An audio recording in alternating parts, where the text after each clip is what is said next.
Hello বন্ধুরা, Houston থেকে আবান্তিকা বলছি। সিম্পলি আবান্তিকার নতুন একটি ভ্লগে তোমাদের স্বাগত জানাই।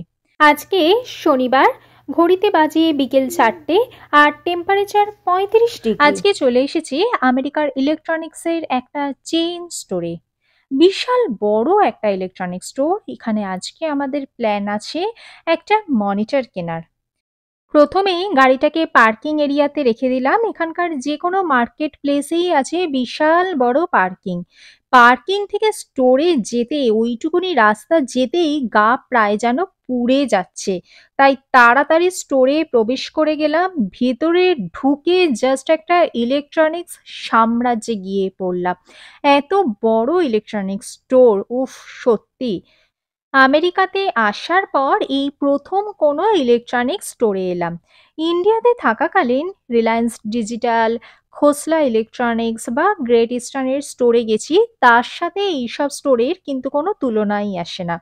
এই দেখো, এটা হচ্ছে ইলেকট্রনিক্স সাইকেল। এর প্রাইস হচ্ছে প্রায় $600। এবার চলে এসেছি ক্যামেরা সেকশনে। বিশাল বড় এরিয়া, ক্যামেরার সাথেই রয়েছে মাইক্রোফোন।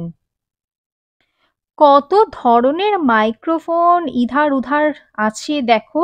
তার পাশাপাশি রয়েছে রিং লাইটস, মানে perfect place for content creators. এই দেখো, বিভিন্ন টাইপের প্রচুর মাইক্রোফোনস রয়েছে, যেখানে তুমি ট্রায়াল করেও দেখতে পারো। পাশাপাশি গোপ্রো ক্যামেরারও প্রচুর স্টক রয়েছে। এবার চলে এসেছি রাইস কুকার দেখতে। এখানেতে রাইস কুকার আছে, টোস্টার রয়েছে, সমস্ত কিছু এখানেতে আছে এবং তার সমস্ত স্পেসিফিকেশন গুলো এখানেতে মেনশন করা রয়েছে। এরপর চলে এসেছি কুকটপ দেখতে। এখানেতে মূলত যারা অ্যাপার্টমেন্টে থাকে তাদেরকে কুকটপেই রান্না করতে হয়, সেক্ষেত্রে ইলেকট্রিকে রান্না করতে হয়। আর যাদের নিজস্ব হোম রয়েছে তারা এক্ষেত্রে গ্যাসের একটা কানেকশন পেয়ে থাকে। তবে আমরা যেহেতু অ্যাপার্টমেন্টসে থাকি তাই আমাদের ইলেকট্রিকেই সমস্ত রান্না হয়ে থাকে। কিছুদিন আগে তো একটা হ্যারিকেন বেরিল এসেছিল, তখন তো ভীষণ সমস্যা হয়েছিল, কারণ তখন 2 দিন ধরে ইলেকট্রিকের কোনো কানেকশন ছিল না। এক্ষেত্রে রান্না-বান্নায় তো ভীষণ সমস্যা হয়ে গিয়েছিল আমাদের। এবার চলে এসেছি মিক্সার দেখতে। এইখানে আছে মিক্সার আছে, জুসার আছে। এইখানকার জীবনযাত্রায় তো জুসারের ভীষণ ভূমিকা রয়েছে। এইগুলো হচ্ছে বিভিন্ন টাইপের জুসার এইখানেতে দেখতে পাচ্ছি আমরা। এখানে এত ধরনের ইলেকট্রনিক্স গুডস রয়েছে, যেটা কোনটা যে কি কাজ করে, কোনটার কি ফাংশন, কোনটাকে একেকটাকে কি যে বলে, সেটা বুঝতে গেলেও আমাদেরকে পুরো স্পেসিফিকেশন পড়ে তারপরে দেখতে হচ্ছে। কারণ হয়তো অনেক কিছুই আমরা আগে আমাদের সাথে পরিচয় ছিল না। এগুলো হচ্ছে কফি মেকার। এখানে বিভিন্ন রেঞ্জের ইলেকট্রনিক্স গুডস এখানেতে অ্যাভেলেবেল। বিশাল বড় স্টোর, দেখতে কিন্তু প্রচুর সময় লাগছে। আর এইটাকে নিশ্চয়ই বুঝতে পারছো,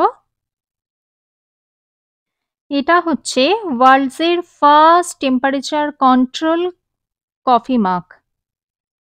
এই দেখো, এখানেতে পুরো ডিসপ্লে হচ্ছে কত টেম্পারেচার রয়েছে। সমস্ত কিছুই এখানেতে ডিসপ্লে হয়। এই যে এখন হ্যালো লেখাটা এলো।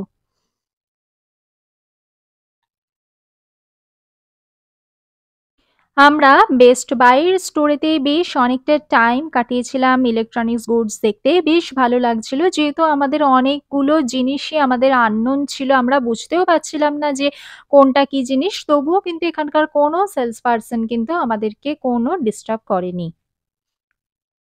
এবার চলে এসেছি গুগল ওয়াচ দেখতে।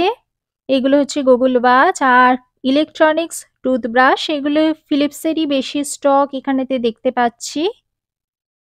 এবার চলে এসেছি ট্রিমার দেখতে। বিভিন্ন টাইপের প্রচুর স্টক রয়েছে ট্রিমারেরও। আর এগুলো হচ্ছে সিকিউরিটি ক্যামেরা। এখানে তো আর আমাদের দেশের মতো অ্যাপার্টমেন্টগুলোতে সিকিউরিটি গার্ড থাকে না, সিকিউরিটি ক্যামেরাই একমাত্র ভরসা থাকে। এইগুলো প্রচুর স্টক রয়েছে সিকিউরিটির ক্যামেরার। বিভিন্ন রেঞ্জের এগুলো হয়ে থাকে। এই দেখো, এটা হচ্ছে $300। সিকিউরিটি ক্যামেরার ওপর ভরসা করি। এখানকার মানুষজন ভ্রমণে বেরোয় বা সারাদিন তাদের বাড়িটা সিকিউরিটি ক্যামেরার ওপর ভরসা করেই বেরিয়ে পড়ে।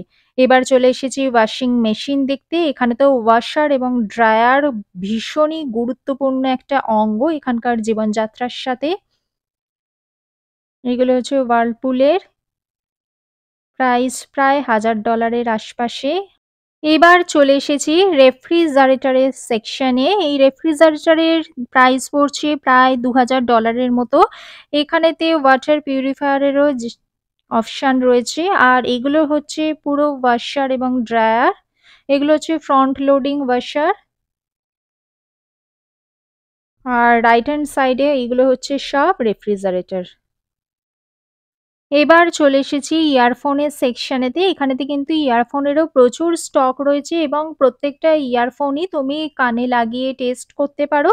তাতে কিন্তু কোনো প্রবলেম নেই। একেকটা ইয়ারফোন নিয়ে তুমি যতক্ষণ সময় ইচ্ছা টেস্ট করতে পারো। এই দেখো এখানেতে সমস্ত কিছু ডিসপ্লে করা রয়েছে। তুমি বক্স থেকে আনবক্স করেও তুমি ট্রায়াল দিতে পারো এবং যেটা তোমার পছন্দ সেটা তুমি নিয়ে বিলিং করতে পারো। তাই মনিটর কিনতে এসেও আমরা এই সুযোগের সদ্ব্যবহার করেছি। আমরা অনেকগুলো ইয়ারফোন ট্রায়াল করছিলাম এবং ঠিক করে রেখেছি ইন ফিউচার কোনটা নেব।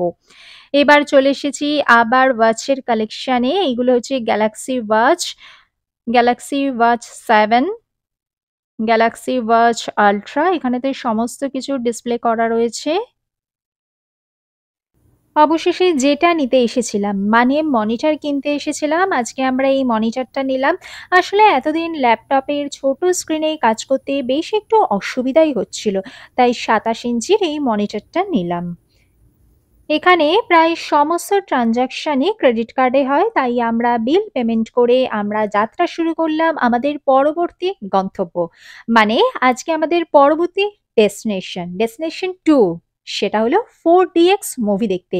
এই প্রথম আমেরিকায় আসার পর আমরা কোনো 4DX মুভি দেখতে যাচ্ছি।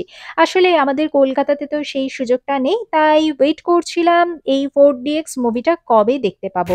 আজকে আমরা এসেছি নতুন একটা এক্সপেরিয়েন্স করতে, সেটা হচ্ছে 4DX মুভি দেখতে। এই হচ্ছে রেগাল, এখানেই আজকে আমরা এসেছি টুইস্টার দেখতে। আমরা মুভি শুরু হওয়ার একটু আগেই পৌঁছে গেছি, তাই আমরা ওয়েটিং এরিয়াতে কিছুক্ষণ ওয়েট করছি।